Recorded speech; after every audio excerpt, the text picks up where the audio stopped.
Glück auf und Howdy aus Spicewood in Texas. Spicewood in Texas. Heute geht es um das Entertainment in den USA. Und was uns hier aufgefallen ist, seitdem wir hier leben und warum wir hier auf dem Baumhaus sitzen und warum der andere hier nass ist, das erfahrt ihr in diesem Video. Viel Spaß dabei. Die 8 am 1 in Texas, der Weg war nicht leicht. Doch jetzt stehen sie hier unter dem weiten Himmel, unendlich und weit. Ja, Ladies and Gentlemen, wir sind wieder bei einer Quasselrunde. Bei einer etwas besonderen Quasselrunde, aber nur, weil das Umfeld besonders ist. Ja, genau. Wir dachten, wir müssen mal ein bisschen wieder raus aus der Großstadt, rein in die Natur.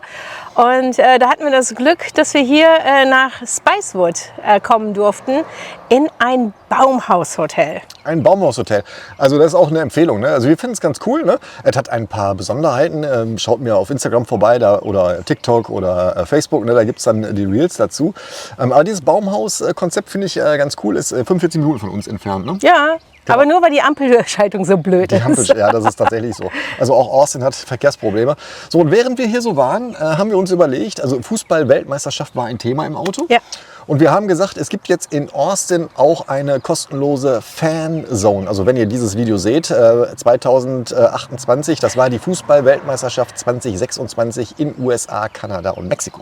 Ganz genau. Und da wir gesagt haben, so, hey, das ist so ein cooles Thema, über Fußball zu reden, sagt der andere so, nee, das ist vielleicht jetzt kein cooles Thema, aber in 4 Wochen, aber lass uns doch mal insgesamt über Entertainment reden. Genau, weil ich gesagt habe, die Presse, die schreibt immer alles, da kommt keine Stimmung auf und so. Und da habe ich gesagt, das kann gar nicht sein, denn die Amerikaner, die US-Amerikaner, entschuldigen Sie bitte, die sind eigentlich die Könige der Unterhaltung, des Entertainment. Alles, was ihr so an Show kennt, das kommt ja hierher. Ne? Absolut. Und darum haben wir gesagt, wir müssen einfach mal darüber reden, wie das hier läuft mit Entertainment. Ja, absolut. Und wir haben ehrlich gesagt nicht einen Plan, wie sonst immer, dass wir irgendwie Listen vorbereitet hätten, sondern es kommt alles ganz pur aus uns heraus. Schauen wir mal, was gefällt dir am besten oder was ist so das beste Entertainment, worüber du oder was du so kennst hier? Das beste Entertainment ist, wenn du erzählst, dass wir immer Listen haben. Weil also wir haben nicht immer Listen, sondern Tina hat immer Listen. Ja. Und ich ignoriere die Listen immer einfach und quassel dann einfach. Und das sorgt dann dafür, dass ich Kommentare kriege wie, lass doch mal deine Frau ausreden. Ich lasse sie ausreden heute, versprochen. Aber nur weil ich heute keinen Plan habe. Wisst ihr, ich brauche diesen Plan. Ich brauche irgendwas, wo ich mich dran entlanghangeln kann, damit ich einfach weiß, worüber Nimm ich doch rede. mich, mein Schatz. Ha. Damit ich weiß, worüber ich reden kann. Ne? Also ich möchte niemals so ganz unvorbereitet reingehen. Heute Premiere mache ich's. Heute Premiere sind wir unvorbereitet, aber Entertainment ist ja irgendwie auch, Ja. das umgibt uns ja im Alltag hier in den USA. Ja. Und zwar möchte ich das erste Thema hier auf den Tisch schmeißen. Ja. Und das sind die Gift-Shops. Es gibt's hier, du gehst irgendwo hin, in irgendein Museum. Es gibt sogar Restaurants, zum Beispiel das Rainforest Café. Das ist eine Das Kette. ist mega. Genau, also Ja. vielleicht fangen wir da an. Ja. Am Ende einer Unterhaltungsshow steht immer der Gift-Shop. Ja, genau. Aber ich meine, das kennt man ja mittlerweile im Phantasialand und so in Deutschland auch. Aber hier ist das wirklich extrem. Ob ihr es glaubt oder nicht, dieses Baumhaushotel hier hat einen Giftshop. Ja, Merchandise gehört dazu, ne? Und das Ja. wird ja auch gekauft. Ne? Also ich denke immer so, irgendeiner muss das ja kaufen, sonst würden die Amerikaner, das ist ja Turbokapitalismus, hey, die würden dann sagen, das lohnt sich nicht, machen wir zu. Ne? Ja, aber jetzt mal, Merchandise, ne, ist nicht ganz Entertainment, aber gehört schon dazu. Gibt es sogar in jeder Brauerei. Also jeder einzelne... Ja, zu Recht. Also Ja. wenn du in der Pint House Brauerei bist in Austin, Texas, dann brauchst du ein T-Shirt und eine Kappe. Das geht gar nicht anders. Da sind übrigens, da ist irgendwann im Baum, oh ja, der Eichhörnchen. Oh. So, das ist, glaube ich, mitgekommen von uns. Ihr kennt ja die Geschichte, wenn wir unter dem Baum sitzen, ist ein Eichhörnchen immer da und beschmeißt mich immer mit Eicheln. Und ich fürchte, Das ist mitgekommen. der hat seine Kollegen angerufen, die haben so eine WhatsApp-Gruppe. Und das ist jetzt Horst, das Eichhörnchen, sagt, hey, die Achtermeyers, die sind jetzt hier bei euch. Ne? Und wir Was machst brauchen ein du da? bisschen, ja genau, jetzt geht es um Entertainment. War das Also, schon Entertainment? das ist Entertainment, absolut. Nein. Giftshop. Giftshop. Giftshop gibt es überall. Überall. Sogar jetzt, ich weiß nicht, bei den ganzen Kinofilmen, die jetzt draußen waren, Teufel trägt Prada, Billie Eilish, was es nicht noch alles gibt. Überall gibt es die Popcorn-Buckets, passend dazu, Getränke. Wir hatten jetzt in dem Kino, in dem meine Tochter und ich waren, gab es Poster geschenkt und Bandanas dazu, wo Billie Eilish fett drauf stand. Also das überall gibt es Merchandising. Da sind wir schon beim Merchandise. Das stimmt so, ne? Also die branden alles. Ne? Also die Amerikaner, die wissen das. Wie die dich abholen, ne? Ja. Bei so einem Event. Ne? So, und das ist einfach, Merchandise gehört einfach dazu. Ne? Also du identifizierst dich in dem Moment, wo du auf so einer Veranstaltung bist, identifizierst du dich mit diesem Event, mit dem Star, der da ist, ne? Oder auch mit dem Museum, wo du bist. Ne? Oh ja. Weil das ist einfach, weißt du, dann haben die ganze Zeit so Hintergrundmusik. Ne? Das ist ja auch sehr cool. Ne? Also auch in diesem Rainforest Café. Ne? Also wenn ihr noch nicht in USA in einem, gibt es auch in London war ich auch schon drin, in einem Rainforest Café, das ist eigentlich für Kinder gemacht. Ne? Naja, ich mag das auch total gerne. Ja, das Essen ist nicht so gut, ne? Aber das Event drumherum, und darum geht es ja, ne? Das ist das Gute. Ne? Weißt du kannst hier Frittiertes anbieten, wie das Disneyland ja auch macht. Ne? Das Essen in Disneyland ist gruselig schlecht. Oh ja, also unterirdisch. Ganz zu schlimm. überirdischen Preisen. Ne? Ja. Aber das Entertainment drumherum, das sorgt dafür, dass du das gerne isst, weil du hast ja dann irgendwie, oder Universal Studios, dann hast du dann das Homer Simpsons Bier, das Duff-Bier, das habe ich ja getrunken. Ne? Das war widerlich. Echt? Aber dadurch, dass der Becher mit Homer Simpson und der Duff-Bier drauf stand, dann war das cool. Und dann zahlst du halt mal $20 für so ein Bier. Verrückt. Ja, oder die Pancakes bei Disney, die in Form von Mickey Mouse sind. Mit den zwei Ohren. Jetzt zahlst du irgendwie für einen blöden Pancake, zahlst du dann irgendwie $12 für einen. Also was ich auch unfassbar finde. Ja, und die Menschen kaufen das, weil die so in dieser Event-Welt drin sind, dass denen das in dem Moment egal ist. Also ist mir auch egal in dem Moment, weil wenn du zu so einem Freizeitpark in den USA gehst, dann bist du unglaublich viel Geld los. Ne? Und ich finde, das ist unverschämt viel Geld. Ne? Ich finde, das ist überhaupt keine Rechtfertigung. Aber da ist du bist Fanboy von Disney und Universal Studios. Ja. Ihr lasst euch gerne das Geld aus den Taschen ziehen, ne? Weil das ja auch einen Namen hat. Ich suche Coupons. Ja, du suchst Coupons. Und ich finde auch immer Coupons. Also das ist wirklich etwas, da müsst ihr in den USA drauf achten. Guckt überall bei Groupon und im Internet und fragt ChatGPT und was weiß ich nicht alles nach Coupons. Es gibt immer wieder welche. Kurzer Side Story. Wir waren im Six Flags wann war das? Im August letzten Jahres. Und da wollten wir 3 Tickets kaufen und die 3 Tickets waren irgendwie, keine Ahnung, $150. Genau, $50 pro Ticket. Und wenn ich jetzt... sind 3 Leute, weil ich gehe da nicht rein. Ne? Mir ist ich habe da keinen Spaß dran. Ne? Also ich habe jetzt keine Angst vor Achterbahnfahren. Aber weißt du, allein schon anstehen über 40 Minuten für eine Achterbahn habe ich schon keinen Bock drauf. Ne? Macht aber Spaß. Ja. So, auf jeden Fall habe ich weiter gesucht und gesucht und gesucht. Und dann habe ich gesagt, nee, komm, wir kaufen 4 Tickets und zahlen $100. Und, ich verstehe es nicht. Ich sage jetzt, du verstehst es nicht. Also du verstehst nicht, was sie meint. Sie meint, wenn sie 4 Tickets kauft, hat sie $50 gespart. Genau, richtig. Dann habe ich nämlich anstelle von 3 Tickets, habe ich 4 Tickets und zahle nur $100 anstelle von $150. Deswegen recherchiert immer und denkt auch um die Ecke und sagt auch mal, okay, dann lasse ich lieber ein Ticket verfallen. Oder jetzt war es so, dass ein Kind noch eine Freundin mitnehmen durfte. Aber es gibt so viele Angebote, gerade was Entertainment angeht. Schaut immer nach. Also wer den kompletten Preis bezahlt, so wie er draufsteht, der macht irgendwas falsch. Ja, das ist einfach faul. Also das muss ich sagen. Also wenn du in den USA Online-Tickets kaufst, ne, und du zahlst den Preis, der da angegeben wird, bist du einfach zu faul zu recherchieren, weil du kriegst immer billiger. Ich mache dir noch ein Beispiel. Es war ja Muttertag, ne? Also hier Muttertag. Ne? Ist jetzt nichts für mich, weil ist ja nicht meine Mutter. Ne? Aber wir hatten kurzfristig, also meine Kinder und ich, wir hatten kurzfristig überlegt, ja, schnappen wir Mutter und gehen nach SeaWorld. Das ist ja in San Antonio. Da ne? Kann man geteilter Meinung drüber sein. Ich finde das mit den Fischen nicht gut. Ne? Also mit Orcas und so, da bin ich kein Freund von, die einzusperren. Ne? Aber die haben halt geile Fahrgeschäfte. Und Tina ist sehr begeisterte Achterbahn-Rollercoaster-Fahrerin. Also ist sie wirklich, da blüht sie auf. Dann haben wir gesagt, da führen wir die Mutti mal nach SeaWorld. Und dann die Standard-Tickets, wenn ich die bei SeaWorld gekauft hätte, wären $300 für uns 4. Ne? Weil meine Kinder sind leider Erwachsene, sind 4-mal Erwachsenen-Tickets. Plus Parken sind wir bei $300. Ne? Und bei Groupon oder in so einem anderen Portal, gab es dann Ermäßigungen. Ne? Die sind dann halt nur für den Tag gültig. Du kannst so Passes kaufen, wo du dir einen Tag aussuchen kannst. Wenn du den Tag fixierst, dann gibt es schon mal Rabatte. Ne? So, und die haben dann nochmal Rabatte gehabt. Aber im Endeffekt waren wir auch bei $240. Aber waren $60 Ersparnis. Ne? So ein $240 für mal eben Muttertag, da waren wir lieber schön essen. Ja. Absolut. So, das ist einfach, das ist mir nicht wert. Vielleicht euch, weil wenn ihr Tourist seid hier und hier rum wart, dann ist das was völlig anderes. Ne? Weil dann bezahlst du das, weil du halt die Reise machst und da kommen die $240 zählen da auch nicht mehr. Ne? Aber recherchiert halt im Vorfeld. Nochmal, aber wir machen keine Werbung für irgendwelche Portale dafür. Nein, gar also keine wirklich gar keine Werbung. Deshalb, ich erzähle von meiner Erfahrung. Ja. Ich weiß noch niemals, ob das ist. Das ist übrigens, wir sind ja hier in so einem Baumhaus, ne? Und wenn der Baum hier mal, egal. Oh mein Gott. Ja, ich habe Höhenangst. Ich filme gleich mal was, dann seht ihr mal, wo wir hier waren. Also bleibt bis zum Ende dran, dann spiele ich noch mal ein, wo wir gerade sind. Ja, genau. Das nächste, Entertainment. Also wir haben gesagt, Freizeitparks sucht immer nach irgendwelchen Vergünstigungen. Dazu zählt auch die NASA. Auch da Online-Vergünstigungen holen und alles Mögliche, wo ihr im Vorfeld Karten verkaufen könnt. Jetzt gibt es noch was anderes, Konzerte. Konzerte hier in den USA sind unfassbar teuer.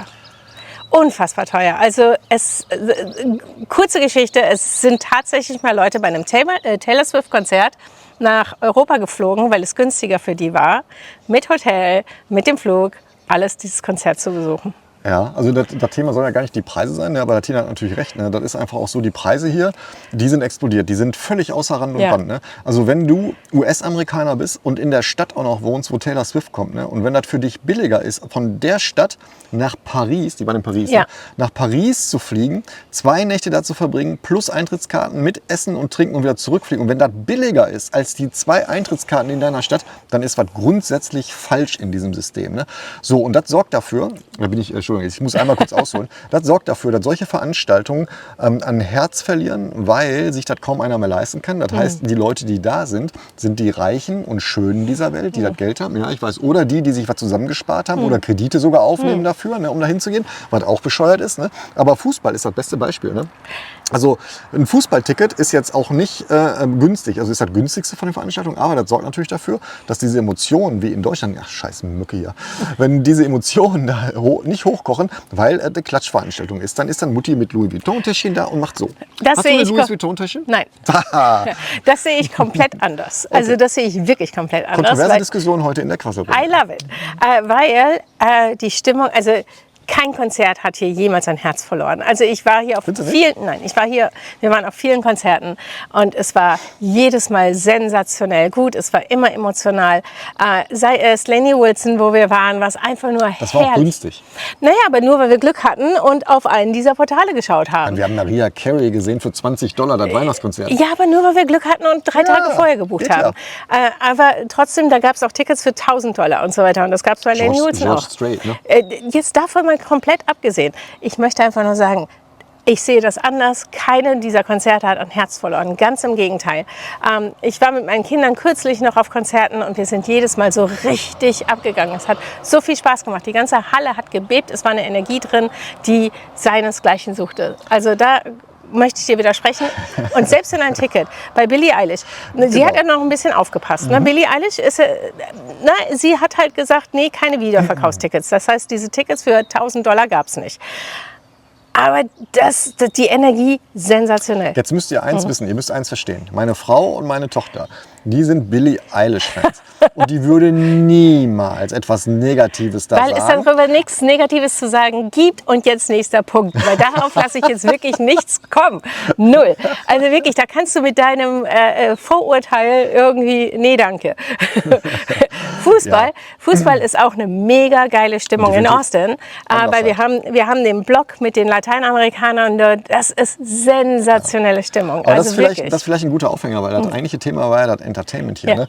So, und das gehört auch zu so etwas, was die Europäer gar nicht kennen beim Fußball. Ne? Also beim Fußball, in Deutschland zumindest kenne ich das so, da ist natürlich eine Riesenstimmung, aber emotional, das ist aufgeladen, ne? Da gibt es Reibereien, ne? Weil man feuert seine Mannschaft an.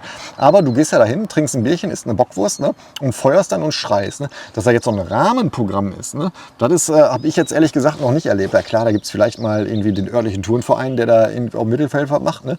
Aber hier ist das auch so, da ist ein riesen Entertainment-Nummer. Ne? Das wird gehandhabt hier, nicht wie beim College Football, das ist unangetastet. Ne? Aber die Nationalhymne wird auch gespielt, auch beim ganz normalen MLS-Spiel. Ne? Da sitzen auch 3 vom Military da. Ne? Und drumherum, um dieses Stadion, da gibt es Barbecue, da gibt es alles Mögliche, was es, Burger, Bierbuden, ne? Da gibt es Merchandise. Ja. Ne? Also die machen ein Riesen-Event um jedes Spiel und das ist schon anders. Ne? Also du bist in diesem Stadion und du kommst da rein und denkst so, boah, geil. Ne? Du hast aber gerade was ganz Wichtiges gesagt, was auch noch... Du hast gerade was ganz Wichtiges gesagt, und zwar die Nationalhymne. Also das spielt in jeglicher Entertainment-Welt hier eine absolut große Rolle, außer bei Konzerten, außer bei Kid Rock auf dem Konzert. Aber ansonsten wird überall vorab die Nationalhymne gespielt und auch ja bei SeaWorld, wenn die das eröffnen, oder Six Flags, wenn die das eröffnen. Ich glaube Six Flags. Bei SeaWorld bin ich mir 100% sicher. Dabei, ja. Da haben wir schon zweimal miterlebt. Also die spielen tatsächlich die Nationalhymne, wenn sie eröffnen. Und das ist halt oft hier bei den Entertainment-Veranstaltungen, dass du halt direkt sehr amerikanisch eingestimmt wirst. Absolut, gehört dazu. Ne? Ich weiß gar nicht, ob die Amerikaner auch so denken, weiß ich gar nicht. Ne? Für die gehört das ja dazu. Ne? Also Ja. wir sind jetzt neu hier. Ne? Für uns ist das, klar, wir kennen das auch schon seit 20 Jahren, weil wir auch immer hier waren. Ne? Aber ich sag mal so, für die ist das völlig normal. Und ich glaube, für die wäre das auch komisch, wenn das nicht so wäre. Ja, ne? richtig. Also wenn die das hängt ja auch am Geld so ein bisschen. Also wenn du sowas hast wie SeaWorld oder Six Flags oder weiß ich nicht, Universal Studios machen das auch. Ne? Und wenn die den Park eröffnen ohne Nationalhymne, ich glaube, da wird was fehlen. Ne? Ja. So fängt das Event an. Ne? Du wirst halt eingestimmt. Ne? Du bist jetzt Teil eines Ganzen. Ne? Und das finde ich, das können die halt sehr gut. Ne? Und über Las Vegas brauchen wir gar nicht reden. Ne? Also Las Vegas ist ja die Königin des Entertainments, würde ich sagen. Ne? Also ich finde, wenn du Entertainment pur haben willst, dann ist Las Vegas die Stadt. Ich würde da jetzt keine Woche Urlaub machen, ne? Aber für Entertainment, also wenn du dich wirklich unterhalten lassen willst, ich glaube, du kannst dich an jeder Ecke da unterhalten lassen. Ja, und kommt darauf an, womit du unterhalten werden möchtest. Also Shows gebe ich dir recht, Gambling und Clubbing gebe ich dir absolut recht, alles Las Vegas. Wenn du stilvoll irgendwie unterhalten werden möchtest, sprich Musicals, Theater und so weiter, dann ist New York dahin, wo du hingehst. Na, das ist richtig. Also wenn es so leichte Unterhaltung ist, ne, dann würde ich sagen Las Vegas, ne? Oder auch Sportveranstaltungen ist Las Vegas gut. Ne? Aber Tina hat schon recht, also der Broadway in New York, das ist natürlich, was Musical angeht, ne? Oder auch Konzerte angeht, ne? Also super. Klassische Konzerte oder auch Museen. Ne? Da ist New York natürlich dann um Klassen besser her. Aber auch da, ne? Also wir waren in New York in diesem Museum of National History. Das ist ja jetzt keine Veranstaltung. Nein, aber mir geht es ums Entertainment, wie das da aufgebaut war. Das war ja schon so, ne, wo du reinkommen bist und sagst, boah, das ist aber cool hier. Ne? Am Ende stand ein Giftshop. Ne? Aber weißt du, dann haben die auch, dann lief die ganze Zeit so Lala-Musik im Hintergrund, ne? Dass du da so ein beschwingtes Gefühl hattest. Ne? Konntest natürlich auch in jeder einzelnen Halle da irgendwie eine Cola kaufen. Ne? Mein Gott, die Mücken macht mich fertig hier. Und das ist übrigens der Grund, warum ich hier so einen Fleck habe. Ne? Es ist 33 Grad hier draußen. So, das möchte ich nur mal kurz erwähnen. Ja, und das macht einfach Spaß. Weißt du? Und wenn was Spaß macht, gibst du auch mehr Geld aus. Ne? Und darum ist das halt hier alles auch ein bisschen teurer. Ne? Ja, absolut. Sehe ich komplett ein. Aber nochmal, Konzerte und Spaß machst du ja auch nicht jeden Tag. Nee, machst du nicht jeden Tag. Aber ich finde, die haben das hier perfektioniert, ne, wie das hier abläuft. Also auch die Organisation. Ne? Wenn du in so einem Entertainment-Event bist, ne, was dich unterhalten soll, ne, dann habe ich in Deutschland immer das Gefühl, boah, ich muss irgendwie 30 Minuten vorher gehen, ne, damit der Verkehr abfließen kann. Ne? Hier, also im Moody Center ist das auch nicht ganz ohne, ne, da muss man auch sagen. Ne? Aber das ist mega organisiert. Ja. Die Anreise, Abreise hier. Wer einmal sagt, die Amerikaner können nicht organisieren, ne? Das stimmt überhaupt nicht. Das ist so durchgetaktet und organisiert, das läuft so super.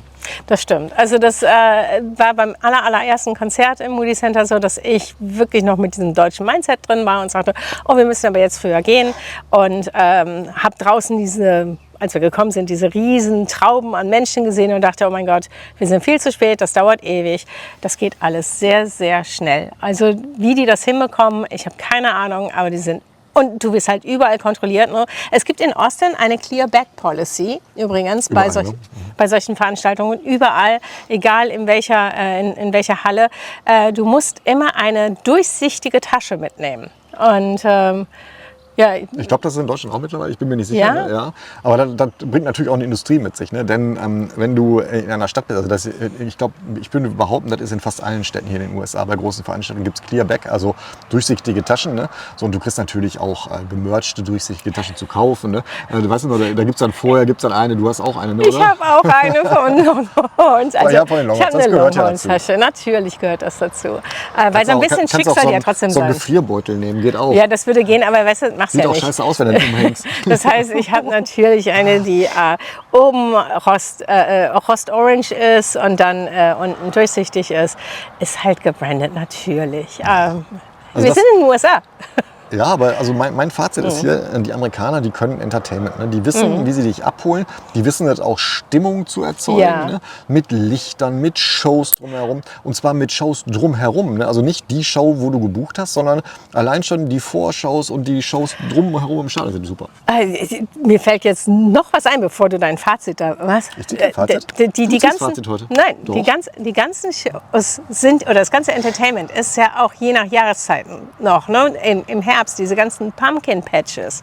Da gibt es dann Geisterbahnen dazu. Und da wird halt wirklich, die Familie wird unterhalten. Da ist eine kleine Kirmes aufgebaut. Du kannst dir dann mit deinem Bollerwagen deine Kürbisse aussuchen, kriegst dann irgendwie was zu essen, was zu trinken. Die Kinder werden beschäftigt, sodass du möglichst viel Zeit dort verbringst. Also ich glaube, jetzt so ein bisschen gesellschaftskritisch, jeder versucht dich halt so lange wie möglich zu behalten. Ja, ne? also Also, dass du so viel Zeit wie möglich auf diesem Event-Venue bleibst. Also egal was, die wollen alle nur dein Bestes. Die wollen alle nur das Geld, na klar, aber das ist auch okay, das ist völlig legitim. Ne? Ich meine, letztendlich, weißt du da zuschaust, ne? Du verkaufst auch, ne? Du verkaufst dich vielleicht, deine Arbeitsleistung. Ne? Jemand verkauft halt für andere, also jeder verkauft. Ne? So, und dieses ganze System, wo wir ja leben, lebt nun mal von Kaufen und Verkaufen. Ne? Das ist nun mal so. Wir leben halt nicht mehr von, ich baue selbst an und esse das. Ne? So, und darum geht es halt auch. Ne? So, und ich gebe dir recht, dass sie dich natürlich lange da halten wollen. Ich gebe dir aber nur dann recht, wenn es zum Beispiel dieses Pumpkin Catch, wo wir waren bei den Bauern, ne, da gab es immer so 2-Stunden-Slots. Ne? Und dann will der natürlich, dass du da 2 Stunden auch wieder gehst, damit die Nächsten kommen. Ne? Das war das, ja genau. Aber da, wo ich mit unserer Kleinen war, das war halt ein Riesenteil, wo du halt wirklich so lange wie möglich da bleiben sollst. Und das ist auch bei den ganzen Weihnachtssachen, Weihnachtsdingern. Du sollst halt so lange wie möglich da bleiben und dann wird dir hier noch eine Bratwurst, wollte ich gerade sagen. Dann wird dir hier noch ein Hotdog angeboten, dann wird dir hier noch irgendwie was zu essen, zu trinken angeboten, damit du ja lange bleibst und noch mehr konsumierst und vielleicht sogar noch irgendwas kaufst, was du gar nicht brauchst. Ja, aber das ist auch, weißt du, die Leute machen es ja auch und die erwarten das auch. Ne? Ja. Also ich glaube, die werden auch peinlich berührt, wenn du da hinkommst und da gibt es jetzt keinen Stand, wo man ein Bierchen kaufen kann. Ne? Ja. Und da gibt es keinen Stand, wo man irgendwas für die Kinder kaufen kann, so ein Plastikgedönse, weißt du, halt kriegst du ja überall. Ne? Auf jeder Kirmes kriegst du irgendwie so was leuchtendes Plastik, sind die Kinder super. Ne? Das erwarten die einfach auch. Die erwarten das, weil die diese Entertainment-Welt hier kennen. Ne? So, aber jetzt noch mal was komplett anderes. Wir haben jetzt die ganze Zeit darüber Was ist denn die geredet. Krankenkasse? Wir haben die ganze Zeit darüber geredet, wie teuer das alles ist. So, aber wir wären nicht wir, wenn wir nicht auch noch das komplette Gegenteil kennen. Nämlich hier in Austin gibt es so viele Events for free.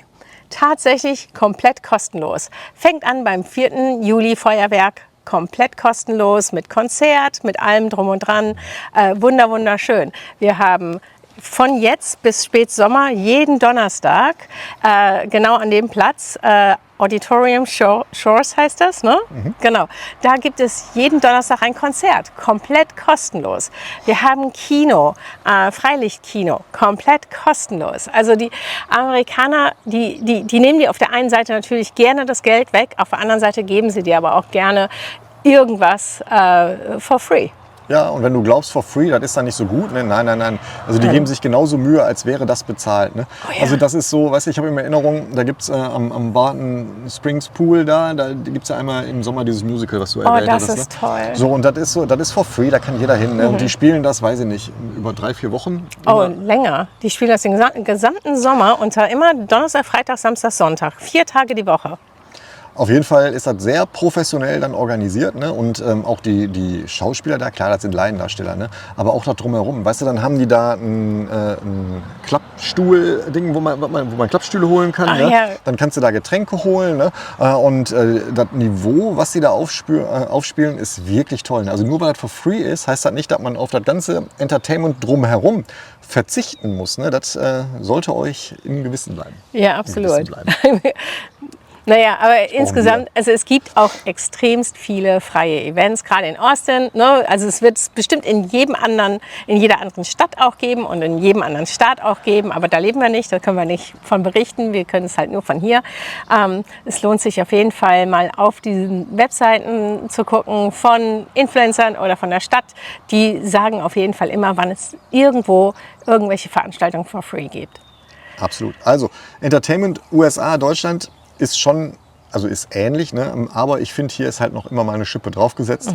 Die haben es perfektioniert, dass man hier sich wohlfühlt, dass man länger bleibt oder auch nicht länger bleibt, dass man versorgt ist, ne? Und dass man im Endeffekt immer mehr Geld ausgibt, als man eigentlich eingeplant hätte, weil das einfach so schön ist. Ne? Und weil man sagt, ja komm, das ist so nett hier, das mache ich jetzt auch noch. Ne? So, das ist so. Also mich würde wirklich mal interessieren, schreibt mal in die Kommentare hier. Was habt ihr denn so an verrückten Entertainment-Geschichten hier in den USA erlebt? Oder was habt ihr gehört in Deutschland, wenn ihr noch nicht hier wart, was es hier für verrückte USA-Geschichten gibt? Ja, das würde mich auch mal interessieren. Ja, das war's von uns hier bei dieser Quasselrunde. Ich hoffe, es hat ein bisschen Spaß gemacht. Und das war halt eine nicht geplante Quasselrunde. Soll es ja auch mal geben. Also eigentlich sind die Quasselrunden nie geplant. Wir machen eigentlich immer nur ein Thema und quasseln. Tina hat so ein paar Stichpunkte dann, ne? Und dann wird es doch anders. Ich nehme jetzt die Kamera, wo ich jetzt hier reingucke, und dann führe ich euch noch einmal rum, wie dieses Baumhaus hier aussieht, weil da seid ihr jetzt neugierig, ne, was wir hier sagen. Ne? Und dann sehen wir uns im nächsten Video wieder. Ja, ich freue mich schon drauf. Bis bald. Bye bye. Ciao, ciao. So, ich hatte euch ja versprochen, dass wir einmal dieses Baumhaus gucken hier. Das ist das Baumhaus. Und es ist eine Hängebrücke hier. Und diese Hängebrücke, die ist wirklich sehr cool, hä? Da ist nichts für Tina. Darum bleibt Tina lieber da oben. Und ja, das Doofe ist hier, die Toiletten, die sind leider fußläufig zu erreichen. Die sind hier nicht drin, ist halt ein Baumhaus. Ne? So, das ist unser Baumhaus hier. Das ist die Tina, die kennt ihr ja gerade vom Video. Das ist dieses geräumige Apartment, wo wir heute Nacht die Nacht verbringen werden. Ja, so sieht das aus. Das wollte ich euch einfach noch mal zeigen, weil ihr natürlich auch neugierig seid. Hier haben wir übrigens gerade gesessen. Da haben wir gesessen und haben dieses Video für euch aufgenommen. Ihr seht, wir scheuen keinen Platzmangel für euch. Also, wenn ihr bis hierhin geguckt habt, herzlichen Glückwunsch. Jetzt reicht es auch. Jetzt braucht der Papa ein Bier und die Mama ein Weitklau. Bis dann. Ciao.